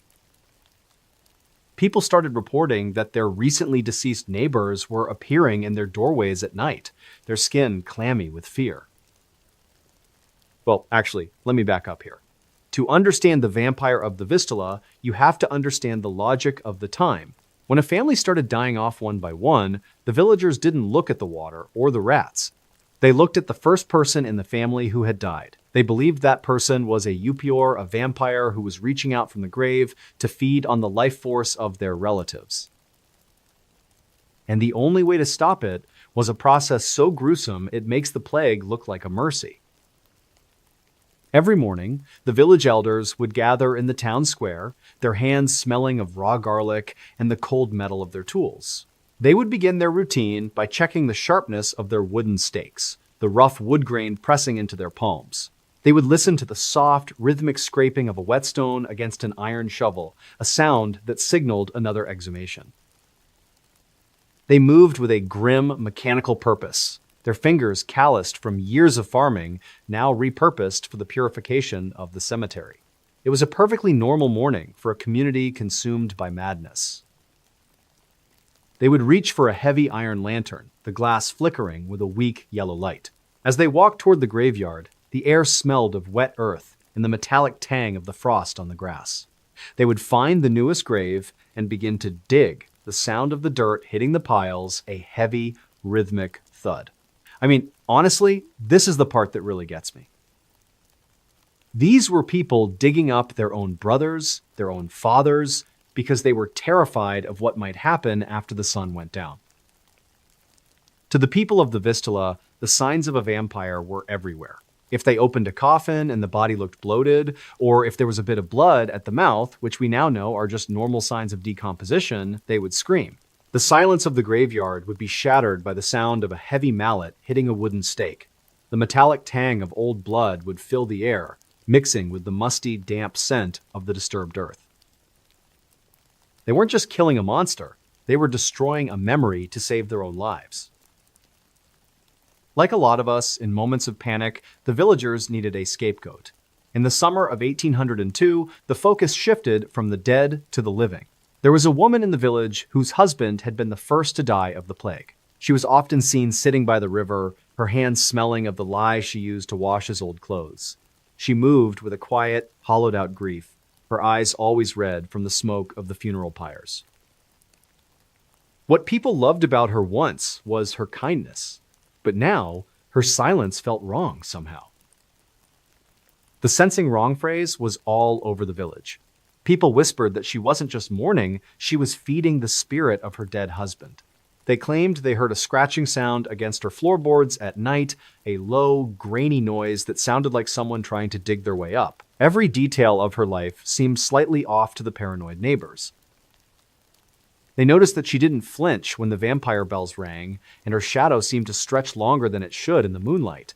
Every nerve in the village was screaming danger. One night, the hysteria reached a breaking point.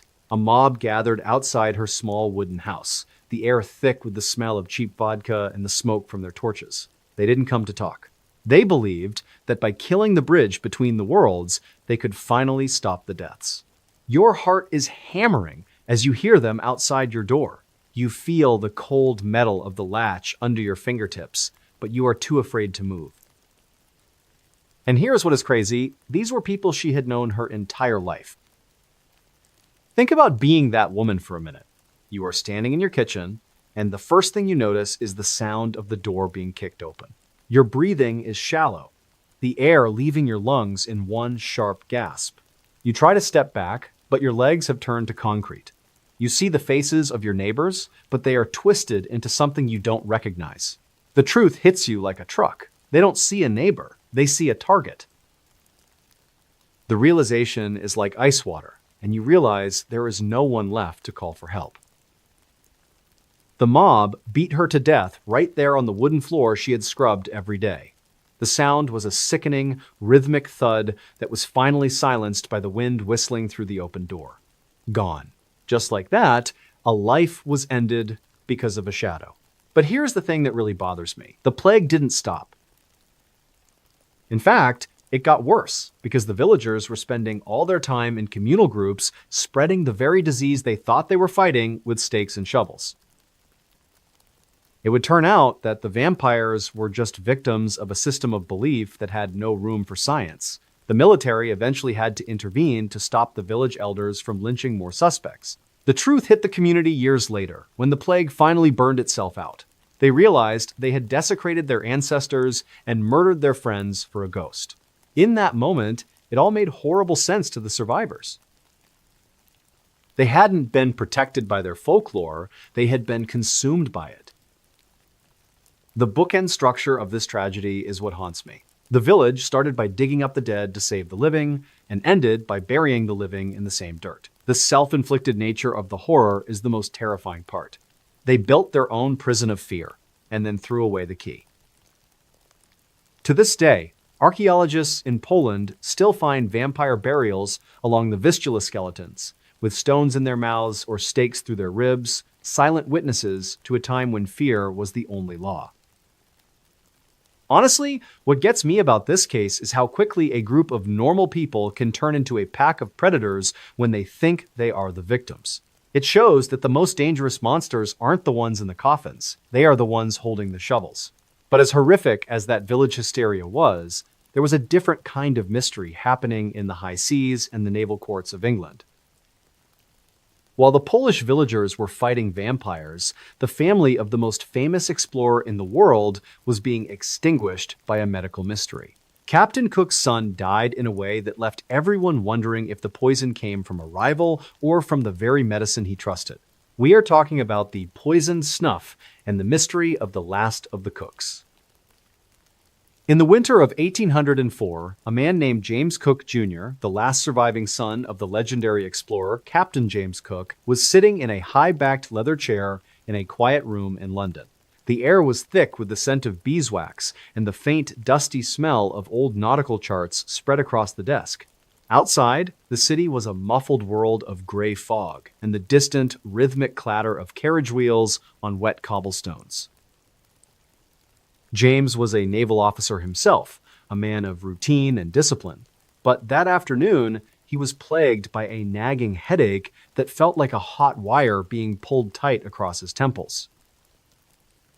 The naval circles of London back then were places of intense, whispered rivalries and secrets that were often buried beneath layers of polite conversation. The background sound was a constant, low-level drone, the ticking of a heavy brass marine chronometer on the mantle, and the soft whistling of the wind through the sash windows. It was a world where names carried a massive weight, and the name Cook was the heaviest of them all.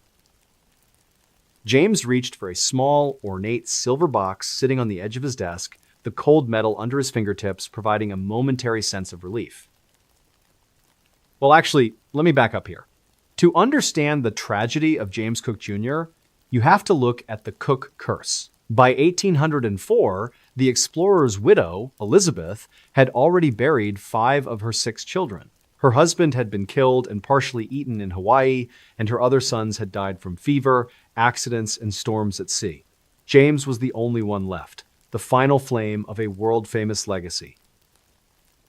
He was often seen at the Admiralty, his hands smelling of salt air and the heavy, metallic scent of the ink he used to sign his logs. He moved with a quiet, practiced authority, but beneath his uniform, his heart was often pounding against his ribs with a sense of impending doom. To those who knew him, James was a shadow of his father's greatness, a man who felt the pressure of a name he could never truly live up to. Every morning, he would begin his routine by checking the weather glass in his study, the sound of the small tapping against the glass, a sharp, rhythmic click, click, click in the quiet room. He would listen to the soft, rhythmic breathing of his valet in the next room, the air smelling of toasted bread, and the sharp, acrid scent of the coal fire in the grate. He moved with a stiff, careful gait, his fingers calloused from years of handling, rigging, and heavy brass instruments. It was a perfectly normal morning for a man who believed the sea was his only enemy. He reached for a small tin of snuff, a specialized medicinal blend he had been using for his chronic headaches. He used a small silver spoon to measure out a pinch, the sound of the metal scraping against the tin, a low, grainy rasp. He could smell the musky, earthy scent of the tobacco, which had a strange, slightly sweet undertone that he couldn't quite place. He inhaled the powder, feeling the immediate sharp sting in his nostrils. Like a lot of people in high-pressure jobs, he relied on these small rituals to keep himself grounded. But that afternoon, something felt off, and he couldn't place it. James spent the next hour working on his father's old journals, the fabric of the old paper feeling rough and damp with age against his palms. He noticed a small, dark stain on one of the pages and carefully wiped it with the edge of his sleeve. The journals had a signature smell, a mix of sea salt, old wood, and something like disturbed dust that had been trapped for decades. He watched as the shadows of the desk legs stretched longer across the floor, the light from the window flickering as the fog grew thicker outside. He felt a sudden, sharp cramp in his stomach, the pieces of his day not quite adding up. The sensing wrong phrase was a nagging thought tugging at the back of his mind. He looked at the silver snuff box, noticing a small scratch on the lid that he didn't remember being there. He felt a chill run down his spine for no reason, the temperature in the room seemingly dropping as the sun went down. He tried to stand up, but his legs turned to concrete. His heart began to hammer because he realized the headache wasn't going away, it was expanding, turning into a physical pressure that made every breath feel like swallowing cotton. I mean, honestly, this part still gets me every time. Think about being James Cook Jr. for a minute. You are the last of your name, standing in a room filled with the treasures of your father's voyages. You are surrounded by maps of the Pacific and shields from the South Seas. The first thing you notice is a metallic tang in the back of your throat, a sharp, bitter taste that cuts through the scent of the tobacco. Your breathing is shallow, the air leaving your lungs in one sharp gasp as your muscles begin to twitch involuntarily. You reach for the bell to call your valet, but your hand is trembling, your palms slick with sweat. You collapse onto the rug, the rough wool grain pressing into your cheek. You hear the sound of the marine chronometer tick, tick, tick, and it sounds like a hammer hitting an anvil. You try to call out, but your throat has tightened, your breath catching in a way that makes your lungs scream for air. I don't know about you, but the idea of dying in a silent room while your family's history watches from the walls is just heartbreaking. And here's the thing that really bothers me. The medicine you just took was supposed to save you. The valet found him 10 minutes later, but the truth hit the household like a truck. James Cook Jr. was dead at 40 years old. The initial report was natural causes, but the rumors began almost immediately. Witnesses in the Naval Office later testified that they had seen a rival officer handling James's personal effects just a few days earlier. They mentioned the smell of gasoline. Well, no, let me back up. It was the smell of bitter almonds clinging to the officer's coat. In 1804, that smell was the hallmark of a concentrated alkaloid poison. The realization was like ice water for Elizabeth Cook, the grieving mother. She had lost her final child to a pinch of tobacco. The timeline twist in this case is what really gets me. It would turn out that the snuff hadn't been poisoned that day.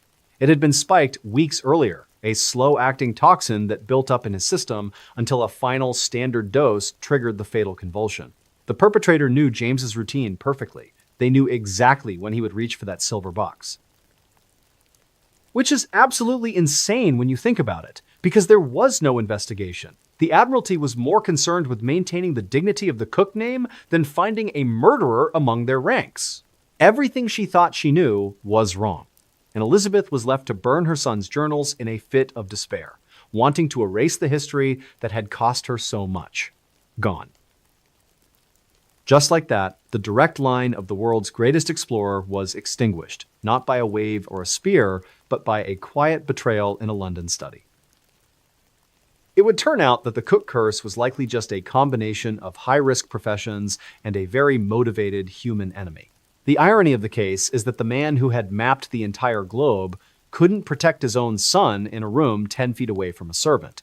To this day, the death of James Cook Jr. remains an open mystery. Some questions have no answers, and the empty chair in that study stayed empty until the house was eventually torn down.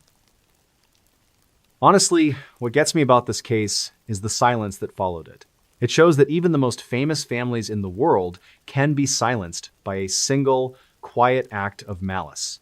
It's a reminder that sometimes the most dangerous place isn't a desert island or a stormy sea, it's your own desk. But as tragic as that individual poisoning was, there was a far more public and bloody slaughter brewing in the colonies of New Spain. While the Cook family line was ending in a London fog, a revolutionary priest in Mexico was leading a mob that would turn a granary into a slaughterhouse. We are talking about the Hidalgo Purge of 1810 and the Massacre of the Mestizos. And unlike the quiet death of a naval officer, this one involved thousands of people and a floor that was literally slick with blood. In the late September heat of 1810, the air in the city of Guanajuato, Mexico, was thick and heavy, smelling of baked dust and the metallic tang of a coming storm. Inside a massive, fortress-like stone building called the Alhóndiga de Granaditas, hundreds of Spanish civilians were huddled together in the dark. This building was a granary designed to hold corn, but that afternoon, it was holding terrified families, men, women, and children who could hear a sound outside that was unlike anything they had ever experienced. It was a low, rhythmic roar, the sound of 30,000 people shouting for blood. The city of Guanajuato back then was the silver mining capital of the world, a place of extreme wealth and even deeper resentment. The background sound was usually the rhythmic thumping of mining stamps and the clatter of silver coins. But that day, the only sound was the wind whistling through the high, narrow windows of the granary. The ground inside was cold stone, and the air smelled of dry grain and the sharp, acrid scent of unwashed bodies. It was a world of absolute social divide, and the mestizos, the people of mixed heritage who worked the mines, had finally reached their breaking point. Well, actually, let me back up here. To understand the horror of the Hidalgo Purge, you have to understand the man who started it. Miguel Hidalgo was a priest, a man of the cloth who had issued a cry for independence known as the Grito de Dolores. He was an older man, often seen in his black robes, his hands smelling of old paper and the wax from altar candles. But on this day, those hands were holding a banner of the Virgin of Guadalupe, leading a mob that had turned into a tidal wave of vengeance. He thought he was leading a revolution. He didn't realize he had unleashed a monster he couldn't control. Like a lot of us, the people inside that granary just wanted to survive the night. They had locked the heavy wooden doors, believing the stone walls would protect them. Every morning leading up to that day, the Spanish governor, Riaño, would begin his routine by checking the munitions in the courtyard. He would run his hand over the cold metal of the cannons, the smell of gunpowder and iron filings filling the air. He would listen to the soft, rhythmic clicking of the musket locks as his soldiers tested them. He moved with a stiff military precision, his fingers calloused from years of service. It was a perfectly normal morning for a man who believed in the superiority of his walls. He reached for a heavy iron key to lock the main gate, the metal feeling like a block of ice against his palm. He could hear the distant, steady rhythm of the mob's drums, a sound that seemed to vibrate through the very stones of the floor. The air inside the granary was beginning to feel heavy, wrong somehow, as the humidity rose. He looked at the families gathered in the shadows, noticing how the light from the high windows flickered as the sun dipped lower. Every nerve in his body was screaming danger, but he told himself that 30,000 peasants couldn't break through a fortress of stone. Action was all around the building. You are one of the Spanish civilians inside. You hear a sudden, sharp explosion, not a cannon, but the sound of wood splintering. A local miner, a man they call El Pipola, has strapped a flat stone to his back for protection and crawled to the main gate with a torch. You hear the fabric of his clothes tearing slowly against the gravel, and then the smell of burning cedar and tar fills the air. The heavy wooden doors, the only thing between you and the mob, are on fire. The realization is like ice water, your fortress has become your oven. I mean, honestly, this part still gets me every time. Think about the sound of that gate finally giving way. It wasn't just a door opening, it was the sound of a dam breaking. The first thing you notice is the sound of thousands of boots hitting the stone floor at once, a rhythmic, mechanical thud that echoes off the high ceilings. Your heart is pounding against your ribs because you realize there are no soldiers left to protect you. The air in the granary is suddenly filled with the smell of smoke and the metallic tang of blood. You try to hide behind the grain sacks, but your legs have turned to concrete. I don't know about you, but the idea of a granary becoming a slaughterhouse is just horrific. The revolutionaries didn't use muskets. They used knives, machetes, and stones. For hours, the building was a scene of absolute, unbridled carnage. The only light came from the fires at the gate, casting long, dancing shadows of men being hacked to death against the white stone walls. You could hear the sound of the machetes, a sharp, sliding shink followed by the heavy thud of bodies hitting the floor. It wasn't a battle. It was an extermination. Which is absolutely insane because by the time the sun went down, the floors of the Alhóndiga were literally slick with blood. The smell was a mix of iron, sweat, and the sweet scent of the corn that had been spilled and soaked in the gore. The revolutionaries didn't stop at the men. They systematically slaughtered everyone inside, fueled by centuries of colonial oppression that had finally boiled over. The truth hit the leaders like a truck. This wasn't the noble independence they had imagined. It was a purge of the worst kind. The aftermath was a cycle of irony that would haunt Mexico for a century. A year later, the Spanish royalists recaptured the city. They didn't just arrest the revolutionary leaders, they executed them and took their heads. They brought those heads back to the Alhóndiga de Granaditas, the very building where the massacre had happened. They placed the heads of Hidalgo and his generals in iron cages and hung them from the four corners of the building. Let that sink in. The heads stayed there, rotting in the sun for 10 years as a warning to the city. It would turn out that the Hidalgo purge was a survivor twist for the nation.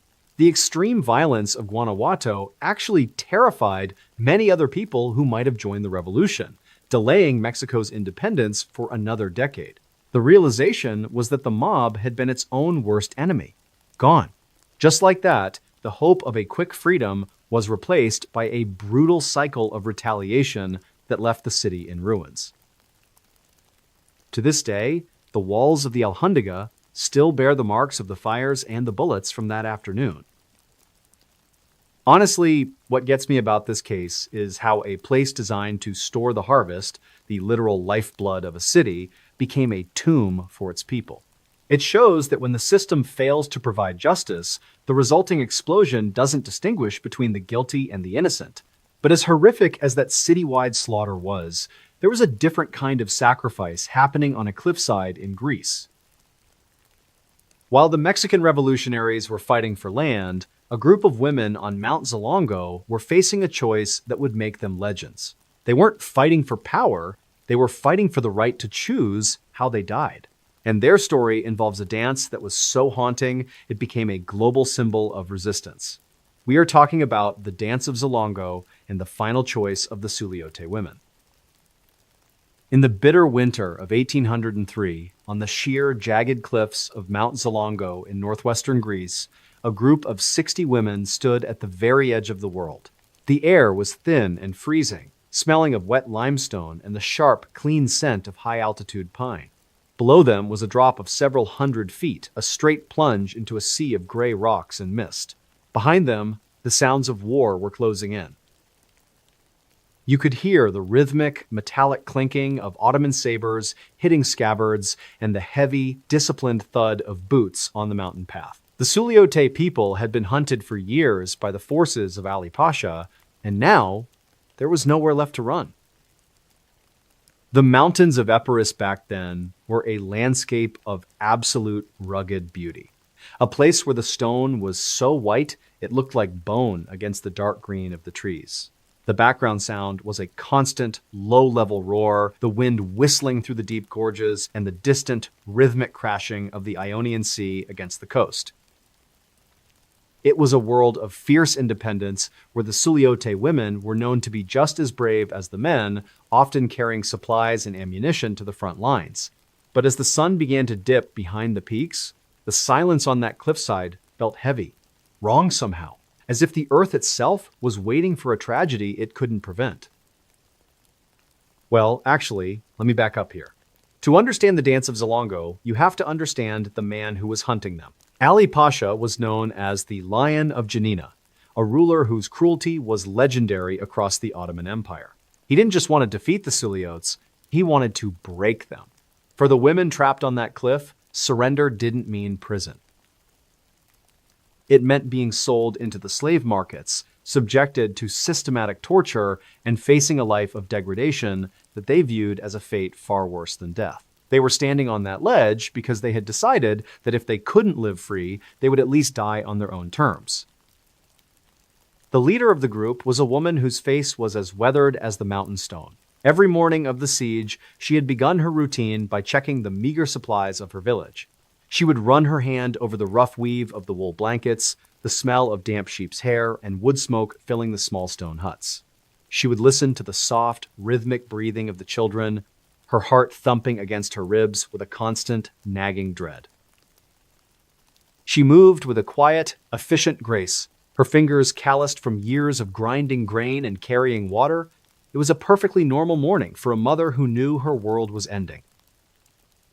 She reached for a small silver cross hanging from a cord around her neck, the metal feeling like a block of ice against her palm. She could hear the distant, steady rhythm of the Ottoman drums, a sound that seemed to vibrate through the very soles of her boots.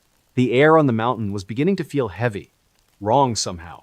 As the clouds moved in, she looked at the other women, noticing how the light from the setting sun caught the gold embroidery on their traditional vests. Every nerve in her body was screaming danger, but her eyes were clear. She took a deep breath, the cold air stinging her lungs, and she began to sing. The women formed a circle, their hands joined tight, palms slick with sweat. They began to move in a slow, rhythmic dance, a traditional folk dance they had performed at every wedding and festival since they were girls. The sound was a low, melodic chanting, a song about bravery and the beauty of their homeland. I mean, honestly, this is the part that still gets me every time. You are standing on the brink of an abyss, and instead of screaming, you are dancing. The smell of the mountain herbs, crushed under their rhythmic footsteps, filled the air with a sweet herbal scent that was a stark contrast to the metallic tang of the soldiers' armor approaching from the woods. Action was unfolding in a way that defied human instinct. You are one of those women. You look at the child standing beside you, their small hand trembling in yours. You hear the first of the Ottoman soldiers breaking through the tree line, their shouts echoing off the cliffs. Your heart is pounding, but you don't stop the rhythm. The first woman in the line reaches the edge of the precipice. She doesn't hesitate. She kisses her child, steps out into the empty air, and disappears.